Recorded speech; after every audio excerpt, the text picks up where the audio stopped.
Hello viewers, welcome back to Live Tricks.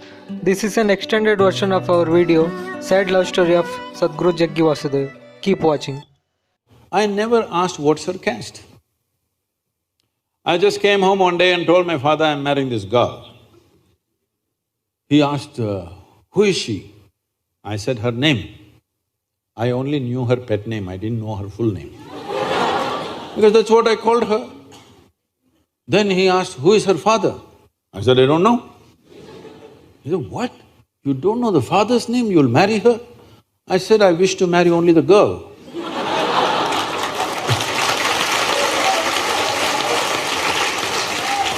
I don't wish to marry her father, nor his property, nor his khandan or anything, I'm just marrying the girl. So what caste are they? I said, I don't know. What, you don't know their caste? I said, I don't know. Because except what people have told me, even I don't feel my caste anywhere. I have uncasted myself completely, I'm not cast in anything. So I didn't check her caste either. Then somebody came, once this happens in the family, all the uncles and aunts and others, they are all warriors. They all get into the act.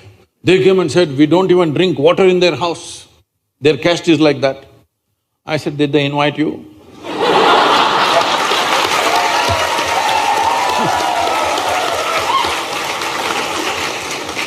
They have not invited you to come home. Only after they invite you, whether you want to drink coffee or whatever, we will see. Right now they have not invited you, nor am I planning to take you to their house, nor am I planning to go to their house. I'm just marrying the girl. They couldn't believe it. I said, boy, how can we do this? Our families can't sit together, they're caste. I said, I never said I'm inviting you to my wedding either. So, I just declared to my wife, I said, you're my wife, that's it. She said, this is all no witness, no arrangement, no garland. I said, see, no bloody witness can ever hold me to anything. When I say something, that's it. I will not go back on it. I said, I'm married to you, this is it. So I just came and announced to everybody, I'm married. They said, when, where, how? That's not your business. This is my wife, then that's it. I had enough on my hands, so I never intended or thought we should have a child of our own. But my wife said at least one. I said, okay, one, only one. So that happened and she did yoga only because it means something to me. She didn't do yoga for her health, she didn't do yoga for her well-being, she didn't care about her well-being. She did yoga only because it means something to me. I'm talking about it, so she was doing it. Any number of times she openly spoke about it to people. She wanted to do something that means something to me. For Viji, who is my wife, but most of the time she more existed as my child than my wife because she was like that.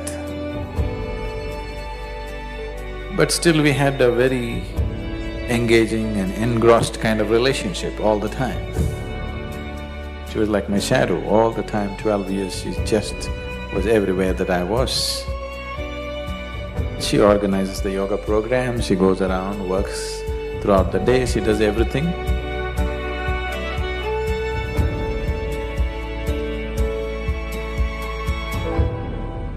96 sometime, early, we went to BR Hills, me and Vijay went there once. Radhe also was there at that time. We were talking to him and he said, next year, January, when the Uttarayana comes, I want to leave. I asked him why. He said, I've lived as a yogi, but I don't want to live as a rogi.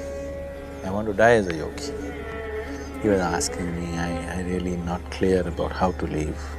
He had built a small samadhi for himself. Will it work? What will happen? This and that.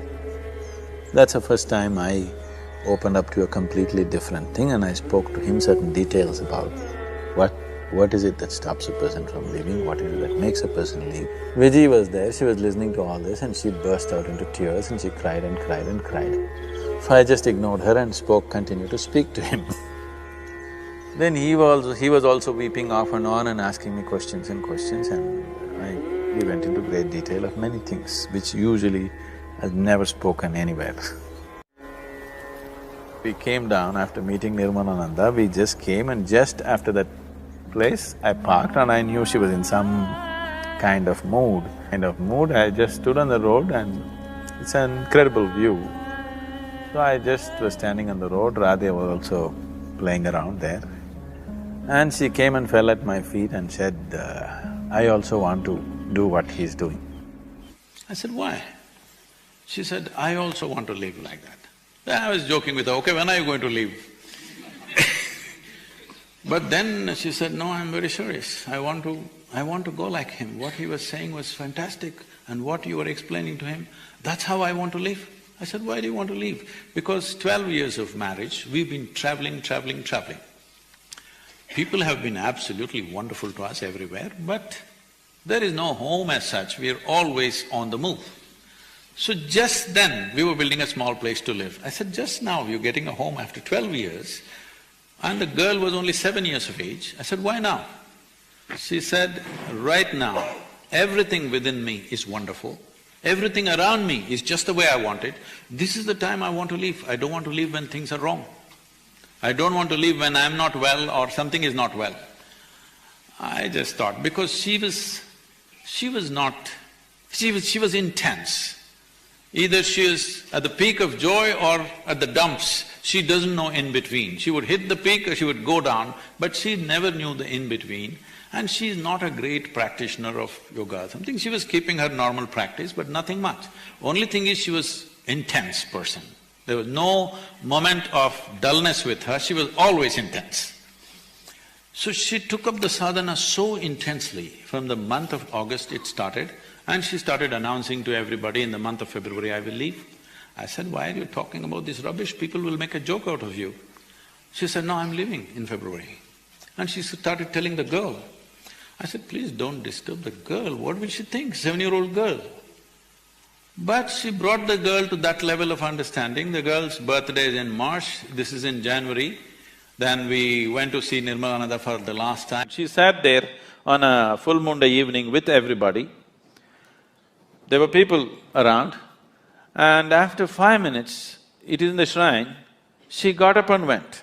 My eyes are closed, I knew she got up. I got little irritated, because nobody ever gets up once they sit down. Till we say it is time, nobody ever gets up. And of all the people, my wife getting up and going, little irritation in me. Why is she getting up of all the people? Then I ignored it and I sat down. After 5 minutes, she came and sat down. In another 7-8 minutes, she just went like that. When I looked, she was gone, with a big smile on her face. Then I looked, she has removed her nose ring, she's removed her bangles, she removed her toe rings. See, she did not know intellectually, but at that moment she felt this is what is stopping her. And she pulled out all those things, kept next to the wash basin and came back. And she sat down within 7-8 minutes. So 3 things that she would have been very happy and proud to see was the glorious way in which the Analinga consecration happened in spite of her absence at that time. And of course everything else that is happening with Isha. And the last, but for her it wouldn't have been the least, is that her daughter she's become a young woman.